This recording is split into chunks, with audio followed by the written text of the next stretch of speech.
Hello and welcome to the Vulcaning Heritage Farm in Spring Valley. This is Dave Brooks. I am the manager of conservation services here at Spring Valley, and this is our big day here at Spring Valley, our biggest event of the year. This is our 30th Autumn Harvest Festival. We've been doing this for many years, and the hallmark or highlight, I guess, of this event is that pretty much everything that we do here at the farm, as well as more over by the log cabin, is available for folks to see. So we hope for a big crowd, and it looks like we got it today, even though the sun's not shining right now. It is a busy day here at Spring Valley, and you'll get to see a little bit of what's going on here today, and hopefully we'll get to talk to some folks too. So let's go see what's going on here. There's a lot. We'll probably just be able to sample little tidbits, but we'll take a look and see what's going on. Okay?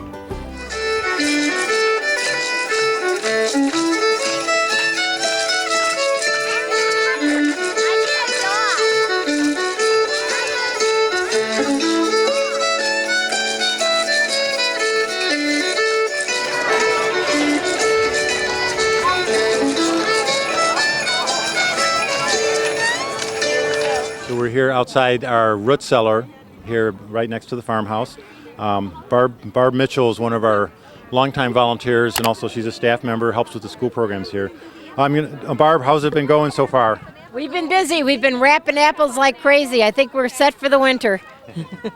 Been getting lots of help too? Oh, lots of help. You gotta wait till okay, Lots of help. you gotta wrap an apple for her, okay? So yeah, what they're doing here is showing the kids how food was preserved.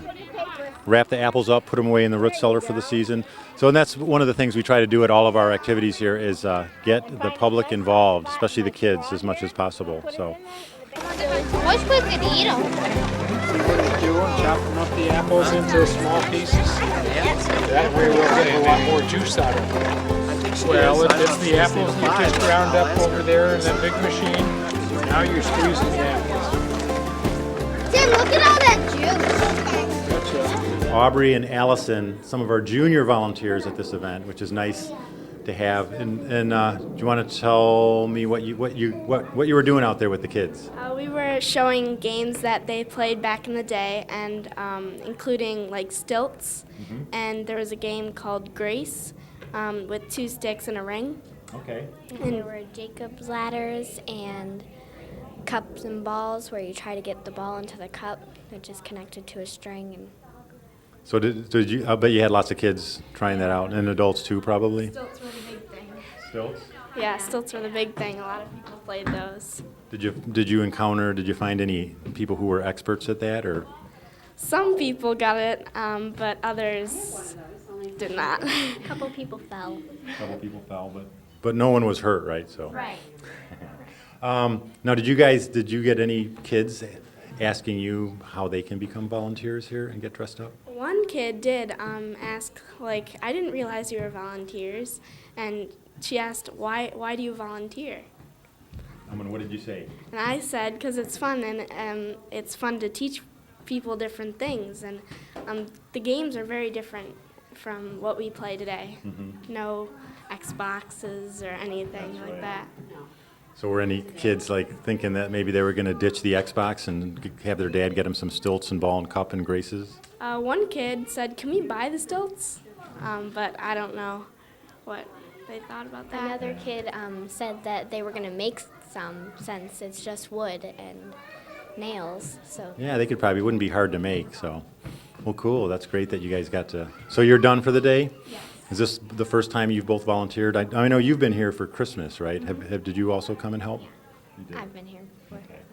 Well, I'm glad your grandma brought you guys, and thanks so much for helping today. So good. All right. Let's go see how the sauerkraut's doing. So we have Arlene and Nancy. I know I've seen. Well, right now it's a quiet moment in here because the crowds have left. So how's our sauerkraut coming? You just getting people to chop and mash, or? We don't let them chop and use the mandolin because that's a little dangerous, too sharp. So we cut it with the mandolin, and then I show them the coarse salt that we use. So we put a layer of salt and then a layer of the shredded cabbage, and then the kids do the pounding. Okay. And then we talk about all the next steps then. Just letting it we'll fill up the crock, and then set it aside for a couple of days to ferment, and then eventually it will sit for a month to finish up. So you really can't eat the sauerkraut for a month and a week, probably. So if they want to eat it right away, it's coleslaw. It's coleslaw. Do we have any like pre-started stuff in the root cellar? Do you know, or? I don't know. Yeah, I'm sure.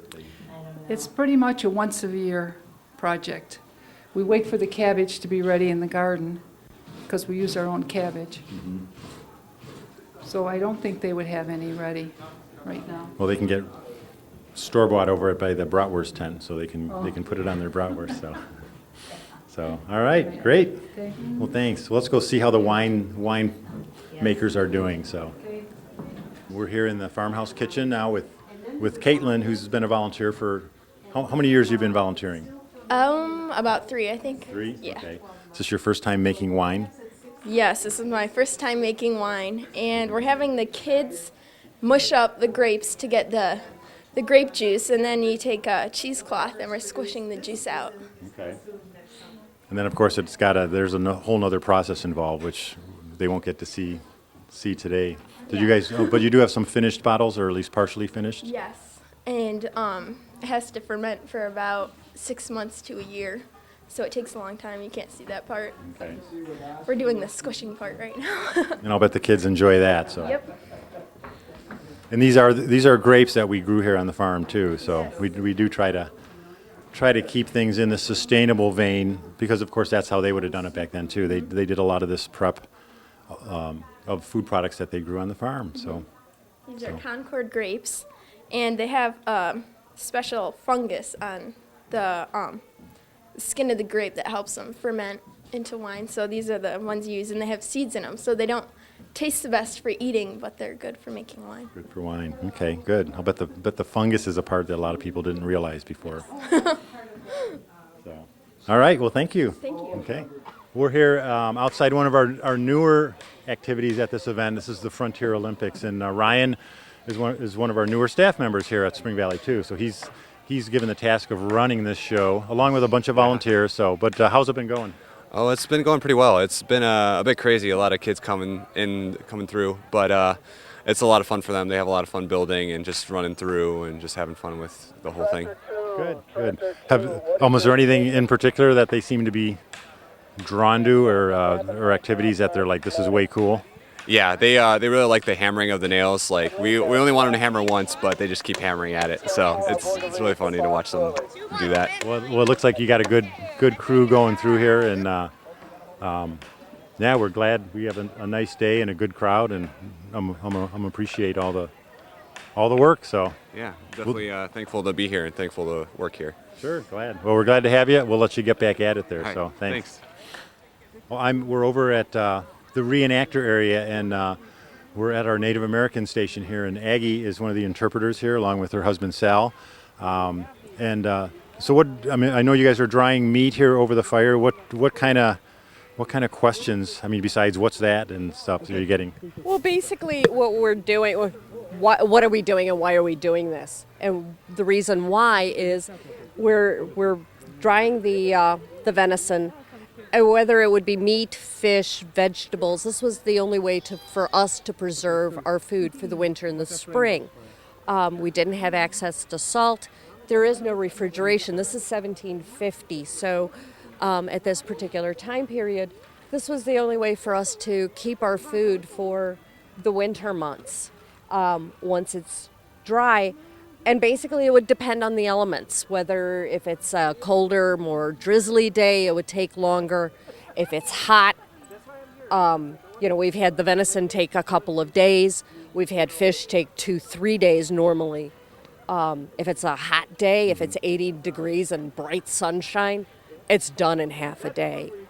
Once it's finished, we would bundle it up and put it up in the rafters of either the wigwam or in the longhouse to preserve it, because there's always a fire in there to keep the critters at bay, to keep the insects out, and to preserve our staples.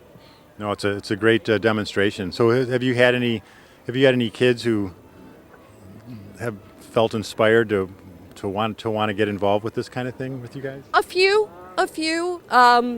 we've had some that, and it kind of concerns me because, some of the kids are going, "You killed a chicken for this?" It's like, do you know where your dinner came from last night? Well, obviously we couldn't do Autumn Fest without all the volunteers, but we also couldn't do it without some of our generous sponsors. And our main sponsor for this event is Whole Foods Market here in Schaumburg. And Tatiana is, I don't know what your title is there, but you can... I'm the interim marketing specialist and healthy eating specialist. Okay. And what do you guys, because we always want you to come and be a part of this, and you're sampling, it looks like taffy apples? Yes, we're sampling our caramel apples with nuts, apple pie, and apple cider. Okay. So the apple trifecta. The apple trifecta, I like that. It fits in perfectly with this event too. So, and it looks like you've been getting pretty steady customers there. Yes, I think this is the busiest year yet. I think it is. We were commenting that it is, I don't know what our total number is going to be, but it's going to be 2,500 plus. But we're so happy you guys could be here, and thank you so much to Whole Foods for being a part of this event, and hopefully we can keep on doing this with you guys. So Absolutely, we love to. We appreciate being in the farm and getting to come out to all these events. So thanks for having us. And I should point out that Whole Foods not only is a sponsor for this event, but they're major sponsors for our Sugar Bush Fair in March and a number of our other events here at the farm too. So we're glad that you guys found us and we found you, and this works out good. So. Absolutely. Well, thanks so much. Okay, thanks.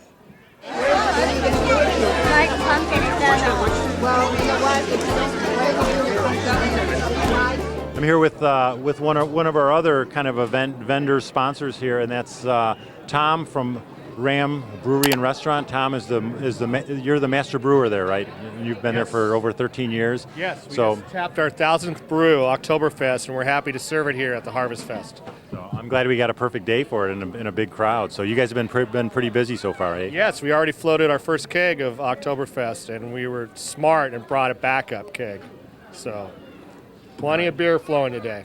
The Oktoberfest seems to be the beer of the day for most of your patrons? Yes, but we do have the 19th hole. It's a lighter lager, and some people that don't like the darker beers, it's a perfect beer for them as well. Okay. Well, this event does, as I mentioned before, probably a number of times, has a lot of variety. It is a family event, but it's nice to have at a representation of a German farm a brewmaster and a beer vendor for Dad. There's a lot of happy and dads Mom out there today.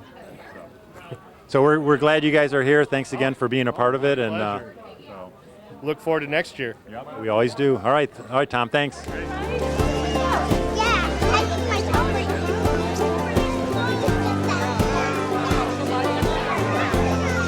Well, we're blessed with a beautiful day here for our 30th Autumn Harvest Festival, and I hope you've got a chance to take in some of the intriguing and interesting and fascinating ways that both the former farmers here in Schaumburg, as well as people who first settled this area back over 200 years ago, how they made do during the fall to store food away.